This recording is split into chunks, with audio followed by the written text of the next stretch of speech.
Hi there, fishermen. Brett Harris here from Trophy Tales down in Port Elizabeth. Today we're going to be talking a little bit about soft plastics and fishing of soft plastics with color. Now, soft plastics obviously very popular in our saltwater estuaries as well as surf casting for all sorts of species. And often the question I get in the shop is, what color do I use? And many anglers get caught up in a color that they switch to after hours and hours of fruitless fishing, and immediately they get a bite. And unfortunately, the brain switches over, and forever and a day, they come into the shop and they're buying 10 of the same colored lures. Now, with everything in life, there is a rule of thumb when it comes to art lure fishing, and rules of thumb stem from years and years of collective successful fishing, and they cannot be ignored. They don't have to be adhered to 100%, but they're certainly there for a reason. They work more or less like this. Perfect day for me fishing on my Gantus River would be a sunrise to sunset session, and typically I would start off the day with a dark colored lure. Sunrise, low light conditions. I like these chocolate brown mermaid's tails. I also fish the pitch black one. I also fish the purple, and then the two-tone colored ones also I find quite successful. And I'd fish this for about an hour after sunset, where I switch often over to a pinkish color. Now the pink I've got here is a new color. You all know the shocking pink one. This has got a bit of glitter in it. Very popular, or becoming very popular. One that's really turned on quite a few catches down in the Eastern Cape is this jelly prawn color with glitter in it as well. I've caught some nice fish on this all times of the day. In the bright of the day, 12 o'clock, I switch over to either a pure white, a clear glitter, but my all favorite is this guy here, which is sort of a pearl sheen with glitter in it as well. And often those Garrick just can't leave that alone. As we head into the early afternoon, I switch back to that jelly prawn color. Just before sunset, I'm into this pink color again. And then obviously as we get dark, I'm into the darker colors. Now, that's the color scheme, and you can play around with those as you wish. Some guys, as I said, will stick to that pink color or that dark or that pearl because they caught a fish on it after hours of unsuccessful fishing. But confidence is everything that makes an angler. And the more confident you are in your tackle, in your position, where you're fishing, and then ultimately for us, the lure choice is crucial. Because if every cast starts off with a measure of doubt, you find yourself not being successful. How that works, well, the universe can answer. But I tinker quite a lot with color. And if you go through my photo album, you'll see quite a few catches on variants of this sort of a pattern. Now, for those that have done a bit of study, you will know that as we go deeper into the water column, less UV and light filtrates down to those lower levels. And it's surprisingly shallow, chaps, sometimes up to a couple of meters.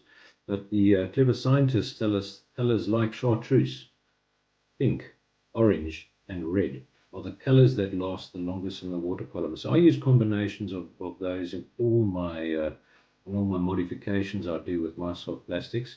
And then many of you ask me, what do you put these bands on the tail for? Now, any angler that fishes an estuary in the Eastern Cape knows that every year there is an annual swimming prawn or tiger prawn migration. And on that moment, fish tend to lose their mind slightly. And those who have seen pictures of them know they have these black bands on their tail. So the mermaid's tail is very prone to a lot of tail movement. It's been pinched and thinned out just to allow that. So I just find that when this banded section is flicking through the water, it triggers that instinctive bite from species like Garrick cob, bartail flatheads, and the likes. So let's get on to a quick demonstration of how I turn something like that into a nice brightly vibrant color like this. All right, so as I said, folks, I'm going to be turning this is a white one, snow white or just pure white mermaid's tail. I'm going to be turning this into my two favorite colors, and I'm going to be using this Pro Bass. Pro Bass lure dip or soft plastics dip. It says bass on it, folks, but don't stress. It does the same for all the saltwater fish. The nice thing about this Pro Bass stuff, I like it comes in a clear bottle. It's got a very good screw top lid. The freshwater fishermen might recognize these bottles from their applications. Now they come in a whole massive range of colors. I've gone for the colors I mentioned earlier in the video, which is the ones that last the longest in the water column, namely pink, chartreuse, orange, and red. The bottles have a very clear indicator, giving you the color that you're going to be working with. And they also come in a number of scents. The one that I went for here is actually shellfish. And all I can say is it smells fishy. What I really like about this new one, I've only just started, I haven't fished with them yet, but I've certainly dipped quite a few lures. This one I dipped about a day or two ago, and if I just smell it now, that shellfish or very fishy smell has stayed inside the plastic. And many of the other dyes that I have used, within hours, within minutes of the dip, they tend to fade, and the very strong smell of the plastic comes through and doesn't mask that at all. To use them is quite simple. I'm going to start off, I'm going to give this lure a pink tail. So all we're doing is opening up the pink bottle. And as I said, the color's on the lid there. And all you're going to do is take your soft plastic and you're going to dip it into the bottle and let it go down to the mark that you want. I like doing sort of quite a bit of the tail in pink. And there you can see we have pink coming through already. It dries very quickly. It's acetone based. Most of these dips are acetone based. So literally within about 10 or 15 seconds you can handle and touch this. I'm going to put the lid on there now because if this stuff, if it falls over, you will never get it out of anything. It's very, very powerful. Right, there we go. That's dry to the touch now. We're now going to turn it around. I'm going to use the chartreuse. Oh, and I can smell that shellfish smell quite strongly. I'm going to take the lid off there, flick it down. This is, as I said, that Pro Bass dip. And we're simply going to dip the other half of the soft plastic into the bottle now. Now, folks, of you that do art, you'll know that pink and chartreuse, when mixed, makes orange. So I'm going to dip it in just until I can see it gets that orange tinge. Not that that makes any difference. It just gives me a marker. Let that drip off. Now, the drip's falling on my workbench. If we have a look at this, give it a few seconds to dry. There we have what we had created earlier. 1 times pink and chartreuse with a little orange band for luck. I'm going to come back just now. We're going to put those rings down the tail. It's the rings I told you about that mimics, in my view, a swimming prawn and triggers many a bite. Let's get the marker pen out and we'll do that one in a sec. Right, folks, so this is the one we dipped just a few minutes ago. I'm now going to put down those bands that we spoke about earlier, the ones that mimic the swimming prawns in my very strong belief of self-confidence. I'm using a pen. This is an opposition brand. It's a Spiket pen. And what I have found is that any good permanent marker which has an acetone, a strong acetone. So not the ones you'd use on whiteboards, but the clothes marking ones have a very high acetone value, will also work on soft plastics. They're about the same price, so you're not going to be saving anything, and these pens are quite expensive. They cost literally the same as the bottle mix. So either a Spiket pen or any good permanent clothes marker. If you pick up the permanent markers, read on their instruction, and if it has a high acetone or acetone is bolded on the pen, then it will work. The acetone is what drives the paints into the soft plastics. All your other pens, like standard Maxell pens, they won't penetrate into the plastics of the lure. Right, now as you guys that have fished the mermaid's tail, I'll try and show you that it's got these pinch segments.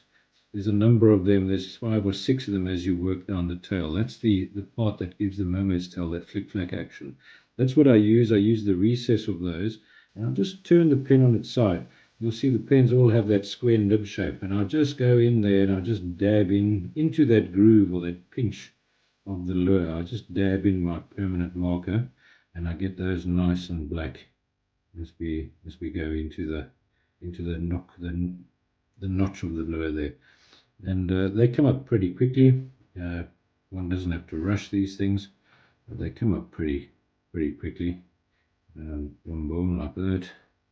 And again, as I said, this stuff dries incredibly fast, so you don't have to worry. What I normally do if I'm not working on my desk here, I'll just put a piece of paper down. If you come into the shop, you'll see on top of the freezer section, I've marked hundreds of lures for customers. And there's quite a few stains from these pens there. Right, there we go. So that's all. There's 5 notches in the tail. That's all 5 of them done. And then just to finish off, I'll take the very base of the tail, the mermaid's tail, the flat section, and I'll just give that a bit of a blackened out section as well. Okay. And that should be immediately soft enough to the touch. And there we go. 1 times mermaid's tail. Started off as a white or a It was either the white or the glitter, now converted to a beautiful chartreuse pink with a little band of orange. Right, there we go. I've put a hook just into this mermaid's tail, just so I can give it a good demonstration up on the camera here. Guys, this mermaid's tail flick-flacking through the water with those rings, to me, gives me all the confidence as an angler that I need. It's a pattern that I've caught many fish on, and I always believe that a confident angler is a positive angler, and a positive angler always catches more fish. Confidence in a bottle. Guys, I've been using these bait dyes for quite a long time. This is new to me. I have not fished it yet, but we'll see what comes off it over the next couple of months. What I really, really like so far about this one in particular, I ordered it straight off the catalog. I didn't know what the shellfish would smell like. It's got a fishy smell, but what's important to me, unlike the others, is I did this about a night and a half ago when I first received my product, and it still reeks of a nice fishy smell. So this is going to go and do a bit of fishing this weekend on Gamtus, providing my tennis elbow holds out for a couple of sessions. Hopefully the next time you see one of these puppies, it'll be squarely in the scissors of a cog's mouth. Guys, wish me luck in tight lines, and we'll chat soon.